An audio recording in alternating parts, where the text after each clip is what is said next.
کہ جہاں اس مدرسے کے پڑھے ہوئے طلبا نے قرآن پاک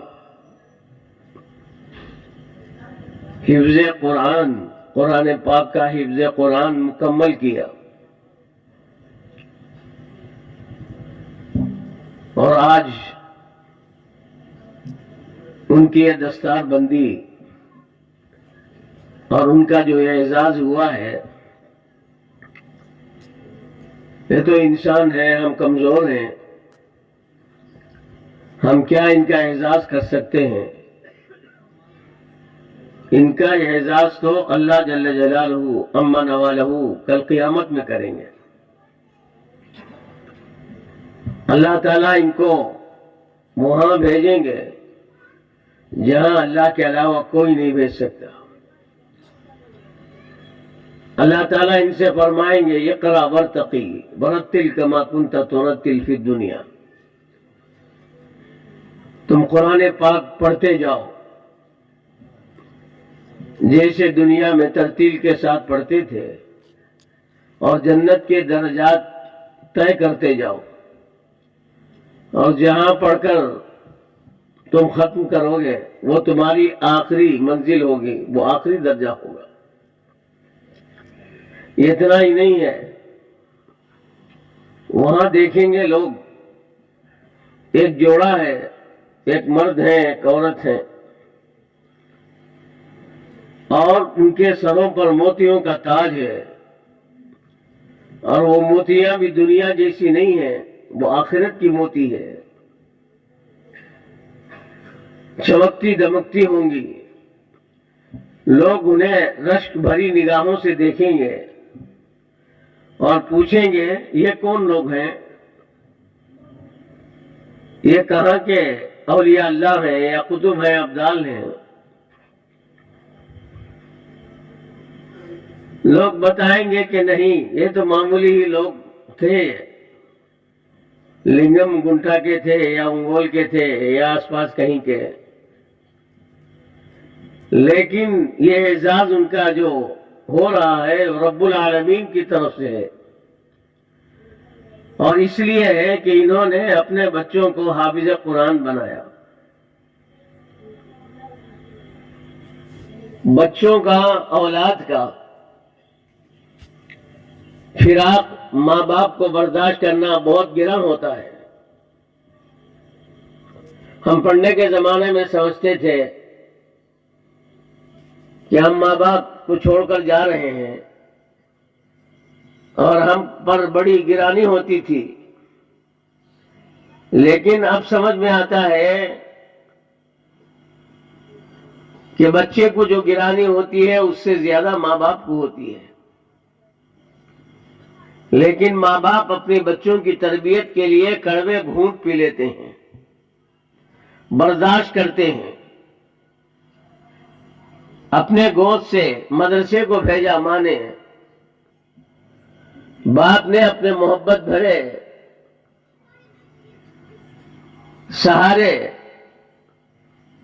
سے اپنے بچے کو مدرسہ بھیجا،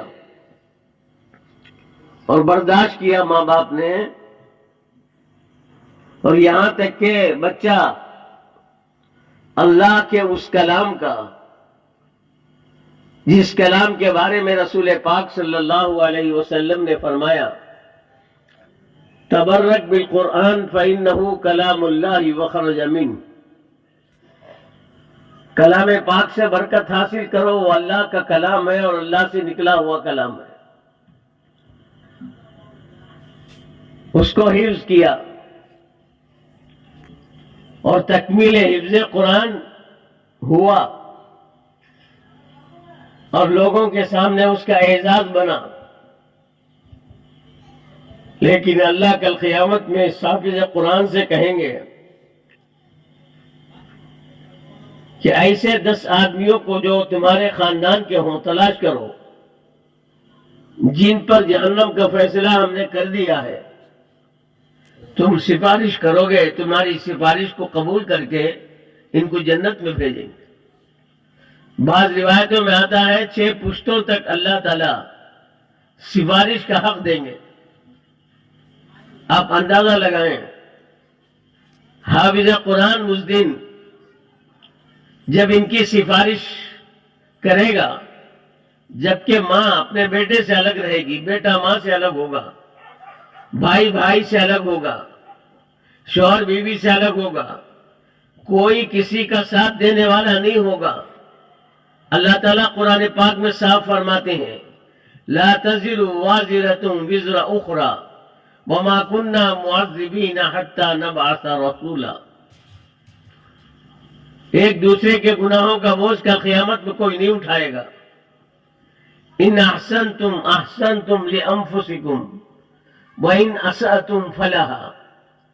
اللہ فرماتے ہیں بھلائی کرو گے تو اپنے لیے کرو گے، برائی کرو گے تو اپنے لیے کرو گے۔ میری بھلائی آپ کے کام آ جائے، آپ کی برائی میرے سر پر پڑ جائے، ایسا نہیں ہوگا۔ جیسی کرنی ویسی بھرنی، نہ مانے تو کر کے دیکھ، جنت بھی ہے اور دوزخ بھی، نہ مانے تو مر کے دیکھ۔ ایسے فضاؤں میں، ایسے ماحول میں جب کسی کو اللہ تعالیٰ یہ اختیار دے کہ جاؤ تمہارے رشتہ داروں میں سے تلاش کرو جن پر ہم نے جہنم کو فیصلہ کر دیا ہے، تمہاری سفارش پر ہم ان کو جنت میں داخل کریں گے۔ کیا اعزاز ہے حافظ قرآن کا! یہ اس وجہ سے ہے کہ اس نے اللہ کے کلام کی حفاظت کی، اللہ کے کلام کو اپنے سینے میں رکھا، اللہ کے کلام کو بار بار یہ رٹتا رہا۔ اس کی زبان سے اللہ کا کلام، اس کے دماغ میں اللہ کا کلام، اس کے سینے میں اللہ کا کلام۔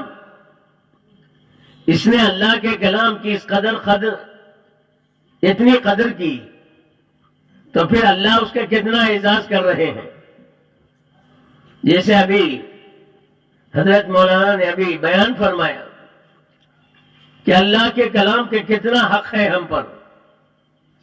ہم اللہ کے بندے ہو کر یہ آنکھیں اللہ نے دی ہیں، یہ زبان اللہ نے بنائی ہے، یہ دماغ اللہ نے پیدا کیا ہے، سر کے بال سے لے کر پیر کے ناخن تک سب کچھ اللہ کا بنایا ہوا ہے۔ اللہ قرآن پاک میں فرماتے ہیں وَفِي أَنفُسِكُمْ أَفَلَا تُبْصِرُونَ۔ کیا تم اپنی ذات کو نہیں دیکھتے؟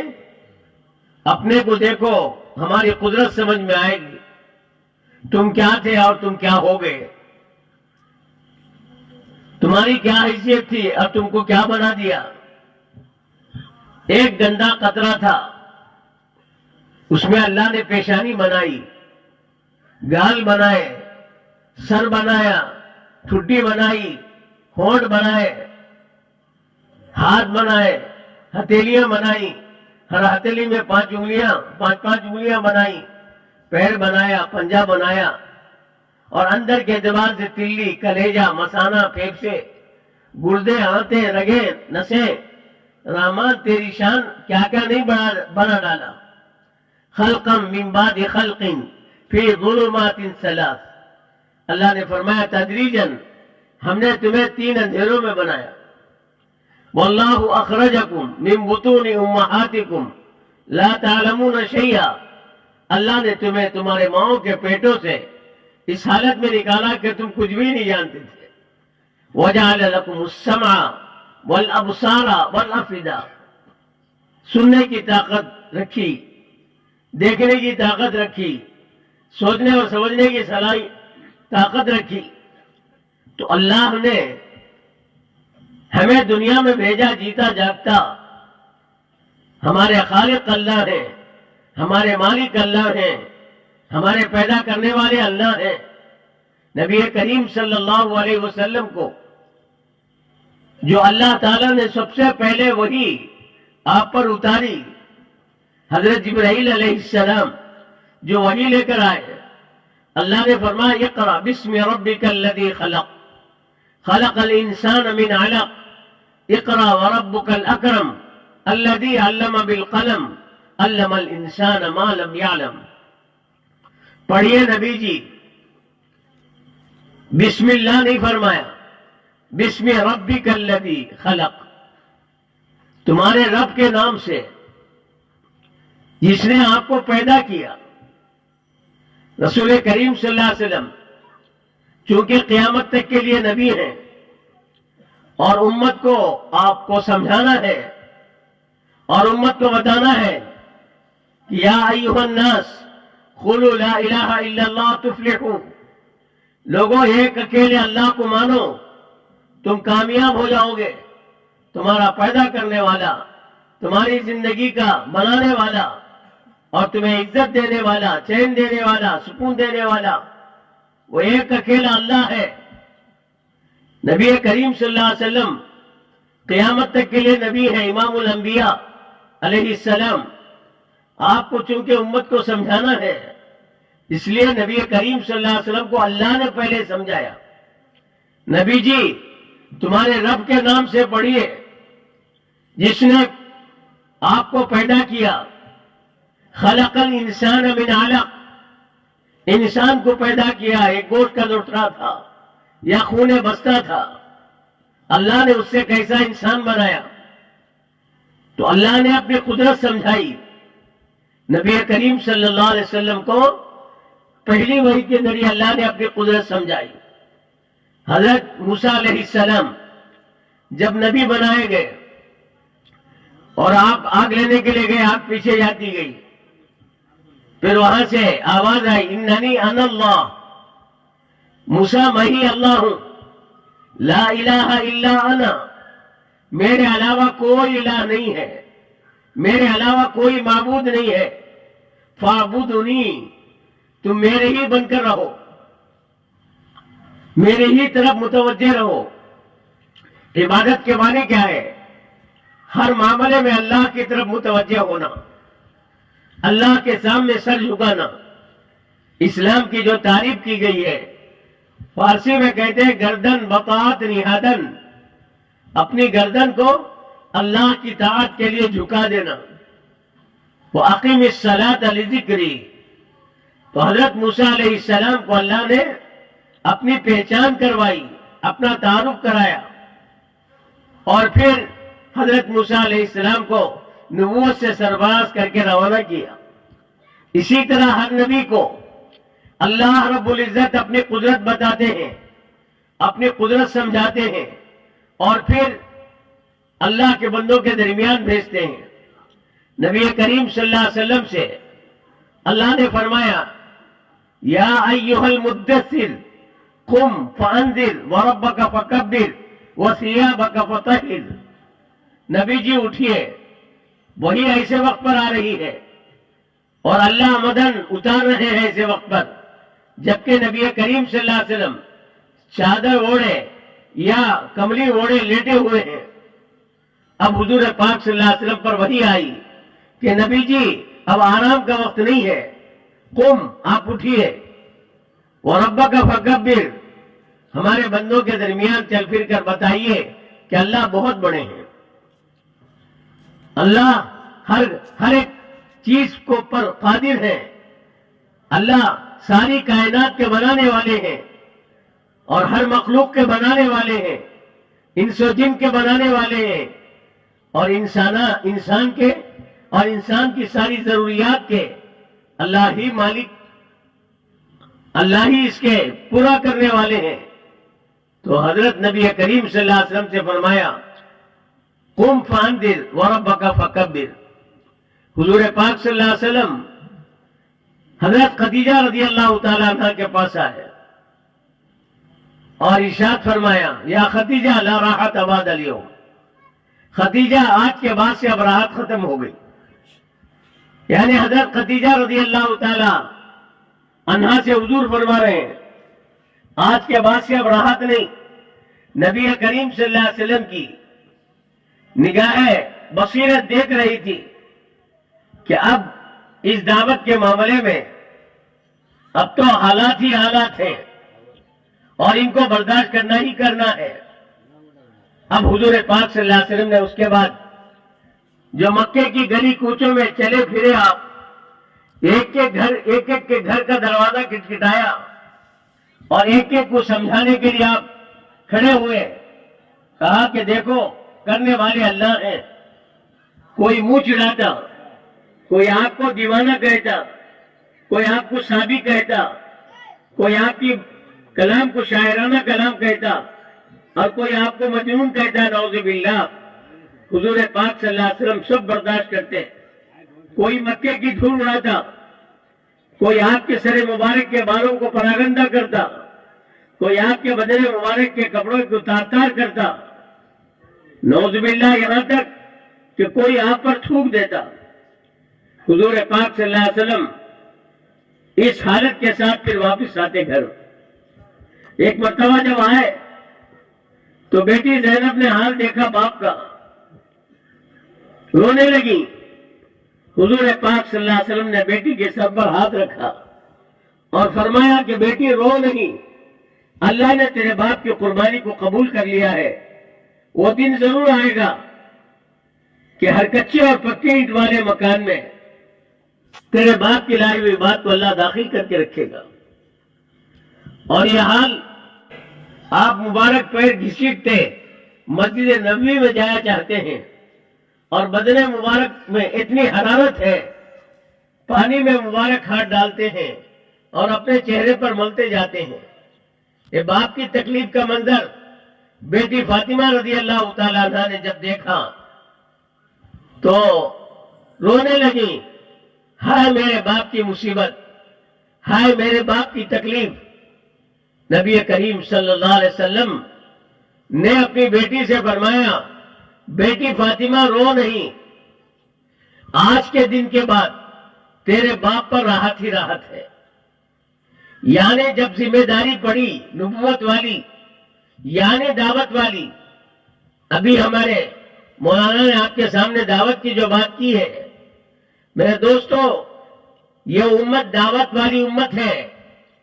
اس امت کو نبی کریم صلی اللہ علیہ وسلم دعوت کی ذمہ داری دے گئے ہیں، بلکہ اللہ تعالیٰ نے نبی کریم صلی اللہ علیہ وسلم کے ذریعے سے قرآن پاک میں فرمایا، قُلْ هَٰذِهِ سَبِيلِي أَدْعُو إِلَى اللَّهِ عَلَىٰ بَصِيرَةٍ أَنَا وَمَنِ اتَّبَعَنِي وَسُبْحَانَ اللَّهِ وَمَا أَنَا مِنَ الْمُشْرِكِينَ۔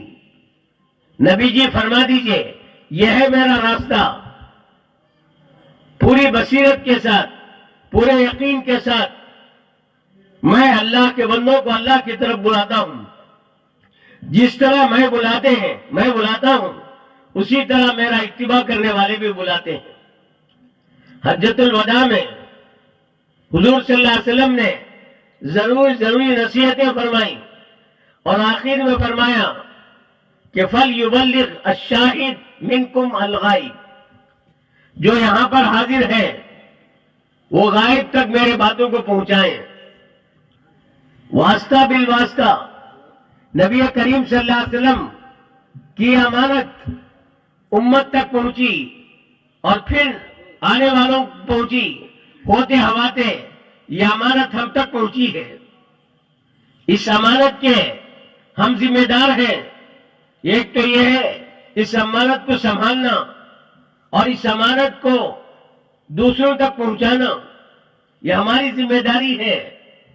ہم جتنا پہنچائیں گے اور جتنا دوسروں کے پاس اللہ کی اس امانت کو لے جائیں گے، میرے دوست اور بزرگوں، اسی اعتبار سے اللہ تعالیٰ اس امانت کو ہماری زندگی میں قائم و دائم رکھیں گے۔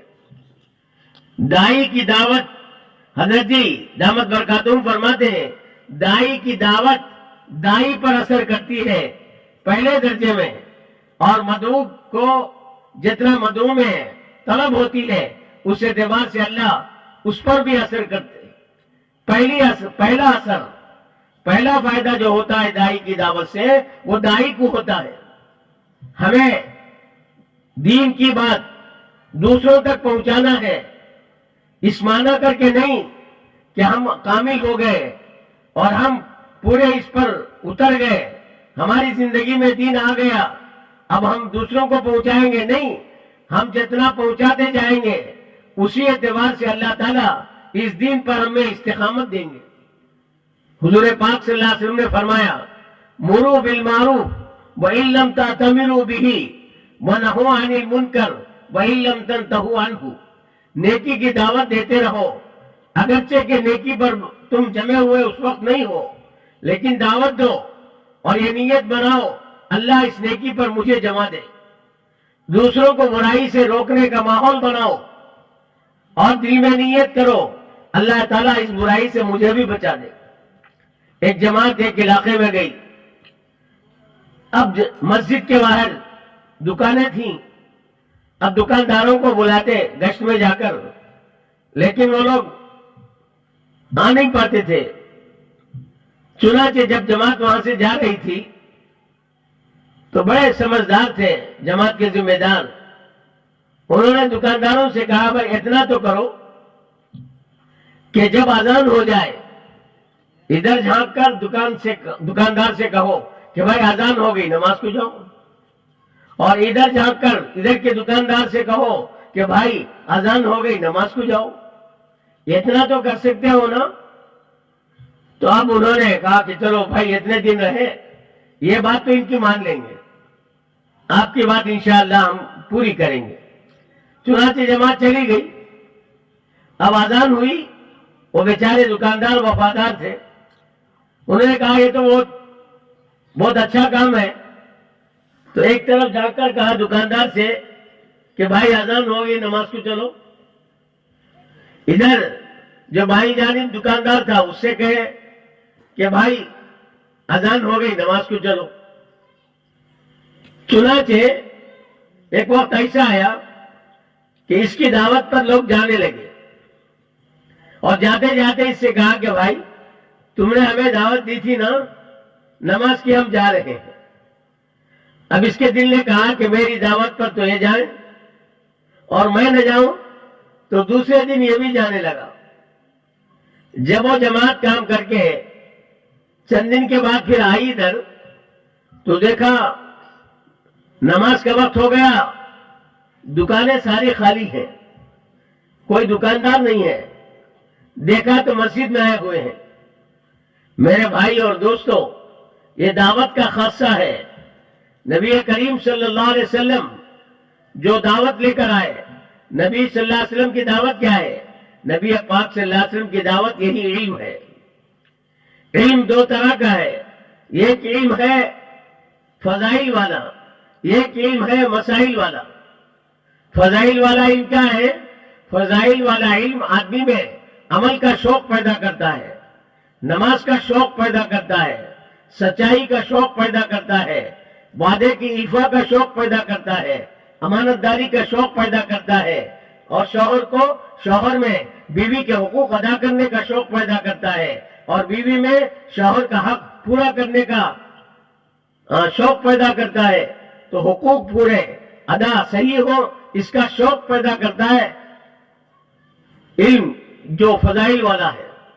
مسائل والا علم ہے وہ کیا ہے کہ جب شوق پیدا ہوا عبادت کا، اب عبادت کیسے کی جائے، اب اس کے لیے علم حاصل کرنا، رکوع ایسا، سجدہ ایسا، قیام ایسا، قعدہ ایسا، اور تعدیل ارکان اس طرح، اور سلام پھیرا جائے وغیرہ وغیرہ۔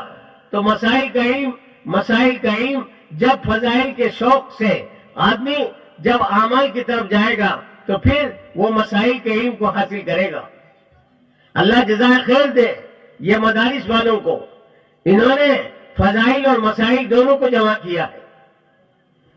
حضور پاک صلی اللہ علیہ وسلم فرماتے ہیں جو علم حاصل کرنے کے لیے نکلا، چاہے فضائل کا علم حاصل کرے یا مسائل کا علم حاصل کرے، گھر سے نکلا عزم کر کے، پکا ارادہ کر کے گھر سے چلا تھا کہ اللہ تعالیٰ نے اس کے لیے جنت کا راستہ آسان کر دیا۔ ابھی مدرسہ پہنچا نہیں، ابھی علم حاصل کیا نہیں، لیکن اپنے ارادے میں پکا ہے۔ من سلک طریقا یلتمس فیہ علما سہل اللہ لہ طریقا الی الجنہ، او کما قال علیہ السلام۔ جو عزم میں مصمم کر کے نکلا کہ میں علم حاصل کروں گا،